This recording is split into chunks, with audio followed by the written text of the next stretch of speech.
그 양심의 자유는 어디에 있습니까? 양심의 자유가 있듯이 신앙의 자유가 있습니다. 여러분, 무엇이 거치는 것이고 무엇이 매이는 것입니까? 아니, 아주 자유로울 수 있는 이유가 무엇입니까? 우상과 우상 제물 때문에 매여 있던 고린도 교회에 분명한 기준과 자유와 양심을 우리에게 증거하는 본문입니다. 저와 여러분도 이 하루 참된 자유와 감사와 감격이 있기를 소망합니다. 아버지 하나님, 먹든지 마시든지 무엇을 하든지 주의 영광을 위해서 할 수 있도록 사도 바울이 나는 주를 본받아 산다는 것처럼 우리도 사도 바울과 함께 주 예수 그리스도를 붙들고 본받아 사는 하나님의 자녀 주 예수 그리스도의 제자로 살게 하옵소서. 예수 그리스도의 이름으로 간절히 기도합니다. 아멘. 여러분, 하나님의 영광을 위해서 산다는 것만큼 멋진 고백이 어디 있겠습니까? 시상식이나 어떤 성공의 자리에서 하나님께 영광을 올려드립니다 라고 고백하는 것만큼 아름다운 장면이 어디 있습니까? 그 사람은 고개를 숙일 수 있다는 거죠. 가장 빛나고 상을 받는 모든 사람들이 주목할 때 고개를 숙이고 엎드려서 이 영광은 내 것이 아니라 당신들의 것입니다. 동시에 이 영광은 많은 사람들이 뽑아준 귀한 팬들이나 지지자들이나 사랑하는 사람들이 주신 선물입니다. 다만 이 영광을 당신들이 주었기 때문에 내가 받는 것이 아니라 모든 영광 주님 홀로 받으소서라고 고백하는 것이 얼마나 귀하고 복된 일이겠습니까? 자, 그런데 여러분, 예민한 문제가 생기는 겁니다. 어떤 예민한 문제가 생기냐면 서론입니다. 먹고 사는 것은 예민한 문제입니다. 먹고 사는 것은 예민한 문제입니다. 왜냐하면요, 오늘 아주 껄끄러울 수 있는 얘기를 합니다. 하나님의 영광을 위해 산다라고 하면 이렇게 한마디로 끝낼 수 있는데 조금 얽혀 있는 문제가 고린도 교회에 있었더랬습니다. 무슨 문제입니까?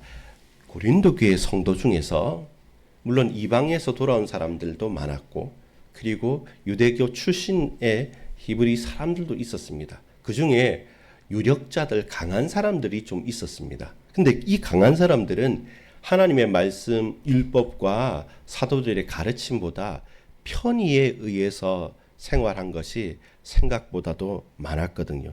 그 말이 뭐냐면 이런 거예요. 여러 가지 공식적인 활동이나 여러 가지 사건들 속에서 고린도 교회는 신전 위주로 식사도 하고 연회도 하는 게 많았기 때문에 예수님을 믿었던 사람, 믿는 사람, 믿게 된 사람들이 주 앞에 성찬과 그리고 그 예배에 참여하는 것 동시에 또 뭐 했습니까? 또 신전 제사에 동참한 거죠. 그러면서 논리를 댄 겁니다. 어떤 논리를 댔냐면 이런 거예요. 복음이면 괜찮다. 맞는 말이죠. 근데 그러면서 느슨해지는 거죠. 갈수록 자유해라. 복음이면 끝났다. 그래서 예수 믿고 예배하면 됐고 혹 저 우상 숭배하는 자들 그 신전에 가도 흔들릴 거 없다. 너는 강한 하나님 백성이야, 자녀야 라고 우쭈쭈하면서 축교 세울 수가 있는 겁니다. 근데 그게 뭐냐면 강한 자들이 그렇게 해요. 믿음이 약하거나 또한 복음에 충실해서 영적인 싸움을 하는 것이 아니라 유력한 사람들, 강한 사람들이 성만찬에도 참여하고 제단의 제사에도 참여하면서 뭐가 어때?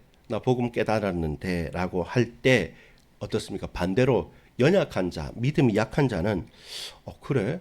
그러면 예배도 드리고 성전 제사도 참여하고 그거 좋네.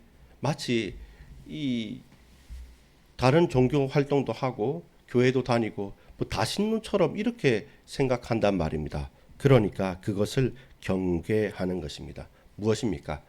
우리가 성찬에 참여한 것은 주와 연합한 것이다. 반대로 이방인이 제사를 지내는 것은 귀신에게 하는 것이기 때문에 귀신과 접신하는 것이다. 어떻게 하나님과 귀신을 겸하여 섬기면서 하나님 앞에 죄를 범할 수 있느냐? 그것은 죄악된 것이고 잘못된 것이 분명하다. 그러면 좀 차별적인 거 아닙니까? 복음이면 강력하다면서요. 힘이 있다면서요. 우상 관계 없다면서요.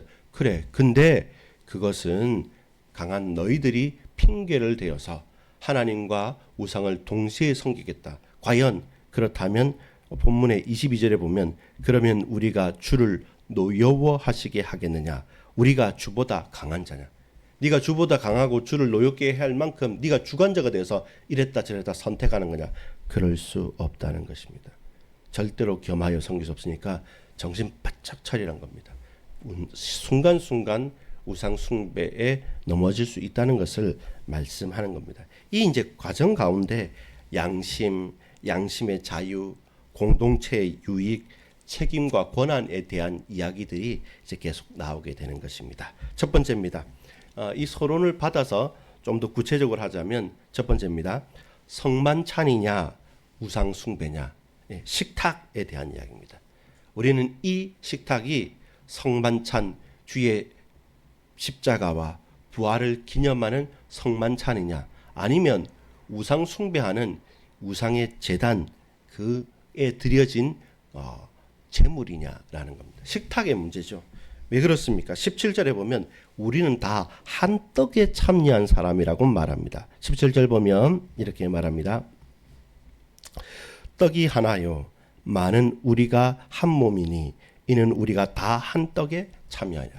주 예수 그리스도의 몸과 그 살과 피를 먹고 마시며 우리가 한 형제 자매가 됐다는 것, 연합된다는 겁니다. 단순하게 교회 출석인 것이 아니라 성만찬에 참여했고 그 믿음을 고백했다는 것은 우리가 주의 은혜 속에 신비롭게 연합해서 나는 하나님의 성전이 된 것입니다. 반대로 우상 숭배한 사람들은 어떻습니까?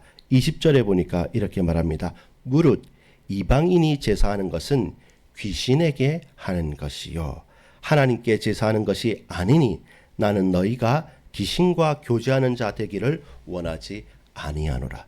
이방인의 제사하는 것은 귀신에게 하는 것이고 너희가 거기에 동참한다는 것은 단순하게 풍습이나 행사나 공식적인 어떤 내용이 아니라는 것입니다. 이것은 귀신에게 연합하는 접신 활동일 뿐입니다. 그렇다면 결국 결단을 해라는 겁니다. 무엇을 결단하고 무엇을 해야 됩니까? 21절과 22절이 거기에서 말합니다.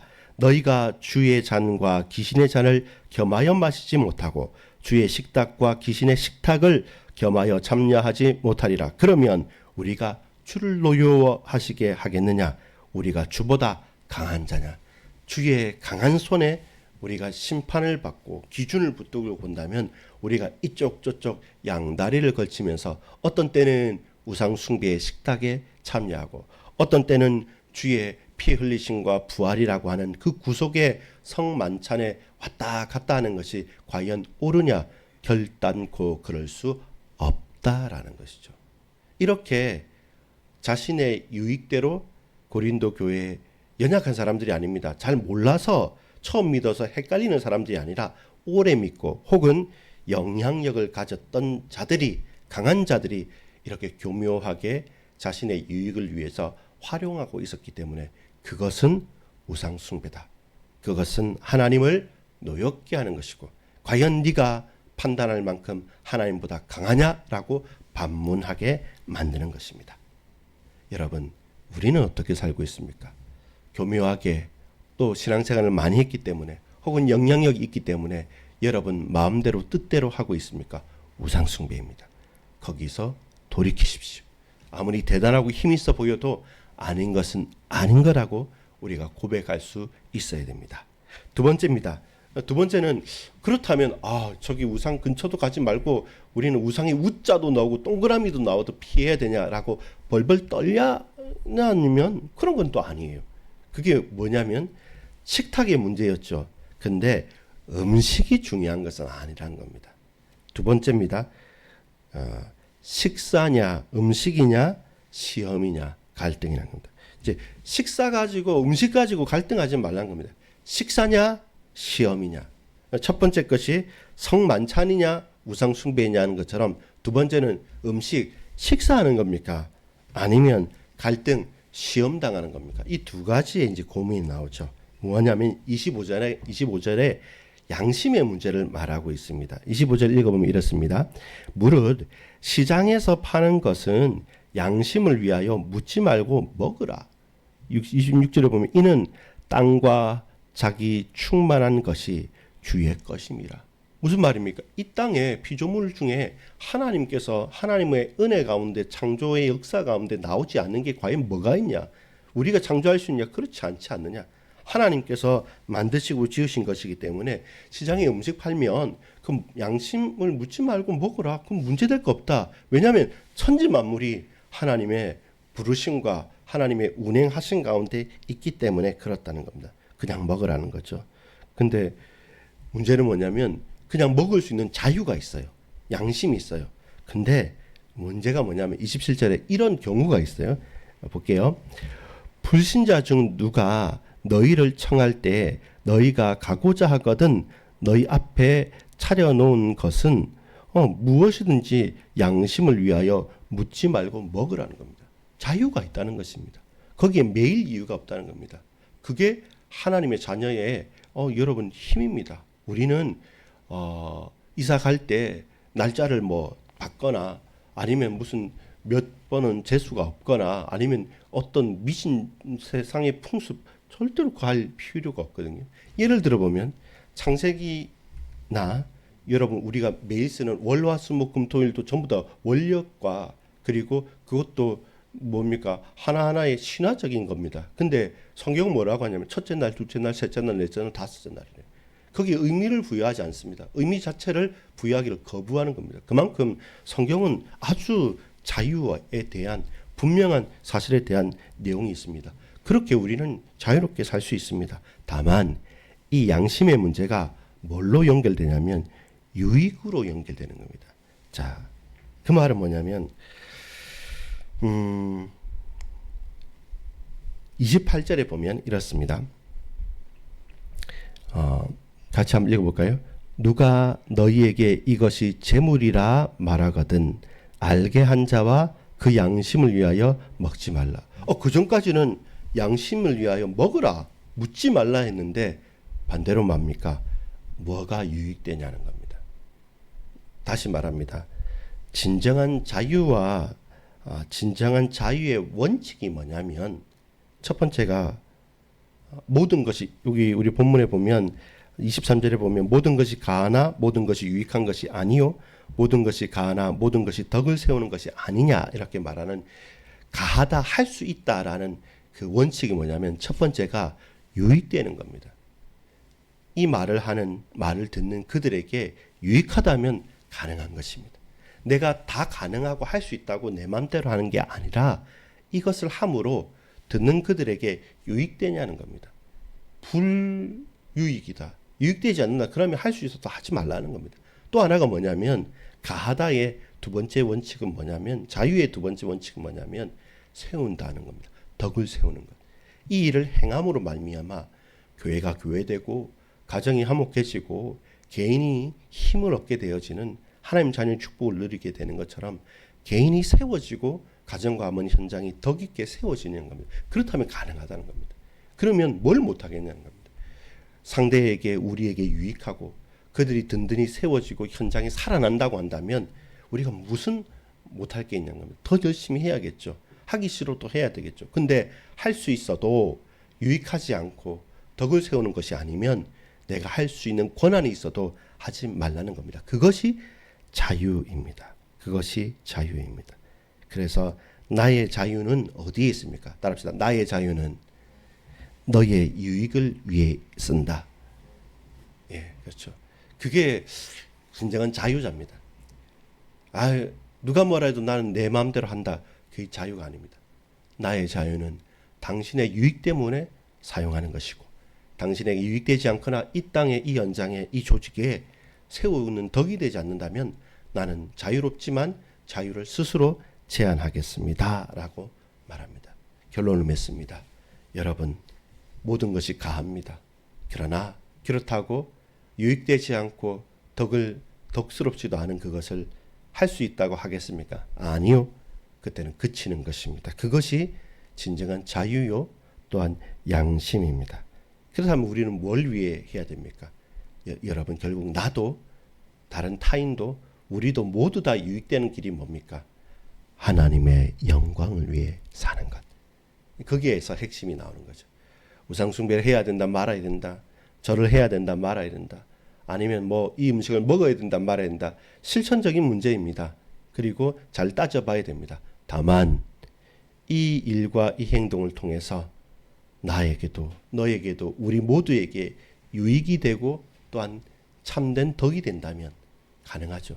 근데 여러분 다 맞추기가 힘들어요.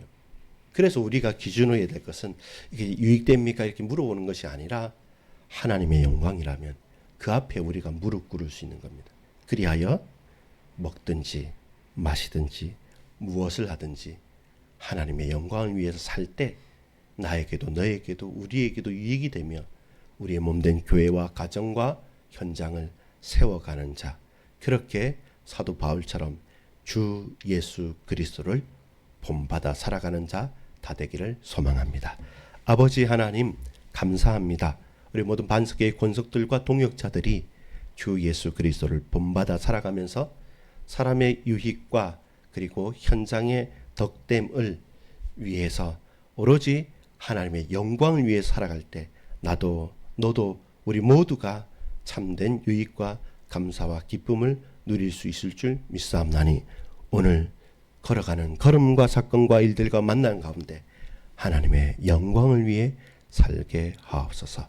주를 본받아 나아가게 하옵소서. 구주 예수 그리스도 이름으로 간절히 기도 올리옵나이다. 아멘.